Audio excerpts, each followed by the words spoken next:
इस तनाव चैप्टर का ये अगला टॉपिक या अगला वीडियो आपको हम जो दे रहे हैं ये है कैपिलरिटी, केशिकात्व। देखिए, किसी भी केशनली को, केशनली का एक मीनिंग समझ लीजिए। केशनली मतलब जिसकी अनुप्रस्थ काट त्रिज्या बहुत कम हो, यानी बाल के बराबर हो, बाल के समान हो। तो होता क्या है कि जब किसी केशनली को अगर हम किसी द्रव में ऊर्ध्वाधर खड़ा कर देते हैं तो स्वतः ही केशनली में द्रव का तल चढ़ जाता है या फिर उतर जाता है। ठीक है ना। इस क्रिया को ही हम कहते हैं केशिकात्व। ठीक है ना। तो देखिए, हमने लिखा है किसी केशनली को द्रव में ऊर्ध्वाधर खड़ा करने पर स्वतः ही द्रव का केशनली में चढ़ने या उतरने की घटना केशिकात्व कहलाती है। ठीक है। जो केशिकात्व की क्रिया है, जो द्रव के चढ़ने या उतरने का जो प्रोसेस है, यानी ऊंचाई जो चढ़ती उतरती है, वो निर्भर करती है केशनली की त्रिज्या पर। ये देखिए, आपको अनुप्रस्थ त्रिज्या पर निर्भर करती है। त्रिज्या जितनी कम होगी उतना ही केशनली में द्रव चढ़ेगा या उतरेगा। ठीक है। जैसे देखिए, अगर जल है और कांच की केशनली है तो उसमें द्रव चढ़ता है। अगर पारा है और कांच की केशनली है तो उसमें द्रव तल से उतरता है। होना यहाँ चाहिए था लेकिन वो इतना ऊपर चढ़ता है। होना यहाँ चाहिए था पारा, इतना नीचे उतर जाता है। केशिकात्व का कारण होता है इसका ये गोली पृष्ठ। ये जो गोली पृष्ठ होते हैं इनके, उसी के कारण इसमें अधिक के दाब पाया जाता है। तो यहाँ पे जो दाब पाया जाता है उसकी कमी हो जाती है। उसी कमी को पूरा करने के लिए केशनली में ये द्रव चढ़ता है। इसमें दाब की कमी हो जाती है क्योंकि पृष्ठ उत्तल होता है, तो दाब की कमी होती है। उस कमी को पूरा करने के लिए वो नीचे चला आता है। ठीक है। केशिकात्व का कारण है वो हम आपको लिख के दे दिए।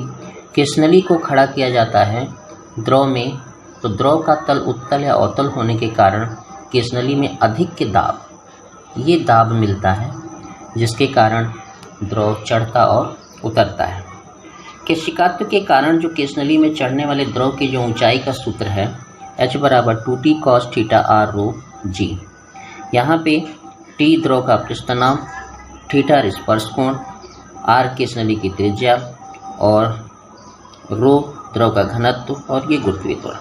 एक बात और याद रखिएगा, जब कांच की केशनली और जल का कॉम्बिनेशन हो, यानी हम जल में कांच की केशनली को अगर खड़ा करते हों तो उसका स्पर्श कोण 0 के करीब होता है या अत्यंत कम होता है, तो उसके सूत्र में cos थीटा को नहीं रखते क्योंकि cos थीटा का जो cos 0 मान होता है वो लगभग 1 होता है। ठीक है। इसको ध्यान से पढ़िएगा। केशिकात्व क्या है? किसी केशनली का द्रव में खड़ा करने पर केशनली में द्रव का चढ़ने तथा उतरने की घटना केशिकात्व कहलाती है। उसका कारण है केशनली में उसके अवतल या उत्तल पृष्ठ का होना, जिसके कारण उसमें अधिक दाब मिलता है। ठीक है। दूसरी बात है, हम इस सूत्र को प्रूफ कर रहे हैं। इसको कहते हैं केशिकात्व उन्नयन सूत्र। इसको क्या कहते हैं? केशिकात्व उन्नयन सूत्र भी बोला जाता है क्योंकि ये चढ़ रहा है। तो देखिए, इसमें हमने ये थ्योरी क्लियर किया है, हम आपको बता देते हैं, बोल के बताते हैं। बाकी तो आप पढ़ ही रहे हैं, देख रहे होंगे। तो इसमें होता है कि अगर कोई ये कांच की नली अगर आप मान लेते हैं, कांच की केशनली है ये और ये जल है, तो जब जल में किसी r त्रिज्या की केशनली को ऐसे हम खड़ा करते हैं तो नली में ये जो वक्रतल बनता है, यानी अवतल पृष्ठ जो बनता है, उसके कारण इस पर एक बल कार्य करने लगता है और दाब कम होने के कारण उस बल के प्रभाव से ये केशनली में द्रव h ऊंचाई तक चढ़ जाता है। ठीक है। तो इसमें देखिए, ध्यान से समझिए, इसमें फंडा क्या है कि केशनली में द्रव का जैसे ये बल जो लग रहा है वो पृष्ठतनाव के कारण लग रहा है, यानी इस पृष्ठों में पृष्ठतनाव बल के कारण ये चढ़ता रहता है। तब तक चढ़ता है जब तक इस नली में चढ़े हुए द्रव का जो मात्रा है, भार है, वो उसके बराबर ना हो जाए। कहने का मतलब ये है कि 2 pi R T cos theta का मान पाई आर स्क्वायर एच रो जी के बराबर हो जाएगा, तो उस समय केस नली में द्रव चढ़ना बंद हो जाएगा। ठीक है, तो यहाँ देखिए हमने लिखा है, माना आर त्रिज्या की केस नली है, रो घनत्व वाले द्रव में ऊर्ध्वाधर खड़ी की गई है, द्रव तथा नली के बीच का स्पर्श कोण थीटा है। ठीक है, ये आपके पॉइंट हैं, ध्यान से रखिएगा। केस नली में द्रव के वक्रपृष्ठ, ये देखिए वक्रपृष्ठ आपको दिख रहा होगा, परिधि 2 पाई आर, पृष्ठतनाव टी का घटक T cos theta T sine theta प्राप्त होता है। यानी हम स्पर्श कोण ये बना रहे हैं, तो ये टी आपको जो बनेगा, यहाँ पे टी बनता है, इस टी के दो घटक टी साइन थीटा और टी कॉस थीटा बनते हैं, ये आपका टी कहलाता है। ठीक है ना। तो 2t आर का अधिक दाब के कारण ऊपरमुखी एक बल लगता है, वो लगता है 2 pi R T cos theta. ये टी कॉस थीटा ही बल है, लेकिन चूंकि इस पूरे वक्र पे लग रहा है तो ये वक्र का गुना हो जाता है, तो 2 पाई आर गुणे टी कॉस थीटा हम लिखते हैं। नली में चढ़े हुए, नली में ये चढ़ने लगा, ये बल की वजह से द्रव नली में चढ़ने लगता है, तो इस नली में चढ़े द्रव का भार, अजीब सा लग रहा है, लिख दे रहे हैं हम फिर से, भार के बराबर होने के कारण होने तक कार्य करता है।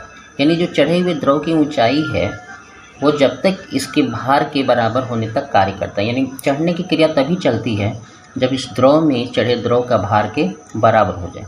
तो नली में चढ़े द्रव का भार होगा द्रव का आयतन घनत्व गुणे जी।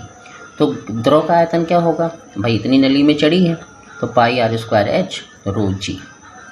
दोनों बल आपस में क्या होंगे, बराबर होंगे। यानी 1 और 2 आपस में क्या होंगे, बराबर होंगे। 1 और 2 आपको क्या होंगे, बराबर होंगे। तो ये ऐसे होगा, तो इसमें हो जाएगा 2 pi R T cos theta pi R square H गुणे रो जी। जब एच बराबर करेंगे तो 2 pi R T cos theta, और ये यहाँ आ जाएगा पाई आर स्क्वायर रो जी। तो इसमें से आर एक कट जाएगा, पाई कट जाएगा, और आपका ये सूत्र निकल करके आता है जो आप ये देख रहे हैं। ठीक है। केशिकात्व के कुछ उदाहरण होते हैं, जैसे लालटेन की बत्ती में मिट्टी तेल के धागे पर जो बत्ती जलती है, तेल दूसरे सिरे पर पहुंचता है, उसका कारण होता है कि जो बत्तियां होती हैं उसमें असंख्य धागों की, बत्ती के धागों की केशनलिकाएँ बनती हैं। उस केशनलिकाओं के माध्यम से केशिकात्व की क्रिया होती है, और नीचे का जो द्रव होता है, जो तेल होता है, वो ऊपर चढ़ता है। वर्षा के दिनों में वर्षा होने पर किसान खेत की जुताई कर देता है, क्योंकि इसके ऐसा करने से दरारों के अन्य केशनलियाँ टूट जाती हैं। जैसे एक हम ऑप्शन देते हैं, जैसे मान लीजिए कि ये खेत का ऊपरी तल है, तो ऊपरी तल जो होगा, ठीक है, तो ऊपरी तल होगा तो इसमें दरारें पड़ जाती हैं। तो दरारें ऐसे पड़ी होती हैं, कई असंख्य दरारें होती हैं। जब पानी बरसता है, जब पानी ऊपर बरसता है आपका, तो ये पानी सब दरारों के माध्यम से नीचे आ जाती है। ठीक है, ये सब नीचे आ जाती है।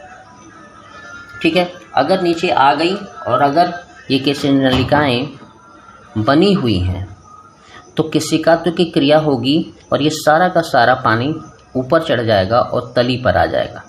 तली पर आ जाएगा, और जब धूप उगेगी तो इसकी नमी क्या हो जाएगी, समाप्त हो जाएगी। यहाँ का पानी भी कहाँ चला जाएगा, ऊपर, और वाष्पित हो जाएगा।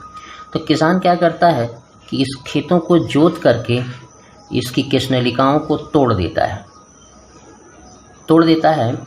जैसे बरसात होती है, खेत की जुताई कर देगा, तो केशनलिकाएँ अगर टूट जाएंगी तो यहाँ का जो नमी है, अंदर की जो नमी है, वो आपकी बनी रह जाती है, क्योंकि वो ऊपर नहीं चढ़ पाता पानी, तो अंदर की नमी बनी रहती है। क्यों बनी रहती है, क्योंकि केशनलिकाएँ टूट गई, केशिकात्व की क्रिया नहीं होगी, और यहाँ का पानी ऊपर नहीं जाएगा। ये समझ में आ गई बात। तो किताबों में बहुत सारे आपके वो मिलेंगे पढ़ने के लिए टॉपिक, इसके बारे में आप उसको पढ़ें और आप इसको क्लियर करें कि केशिकात्व क्या है। धन्यवाद।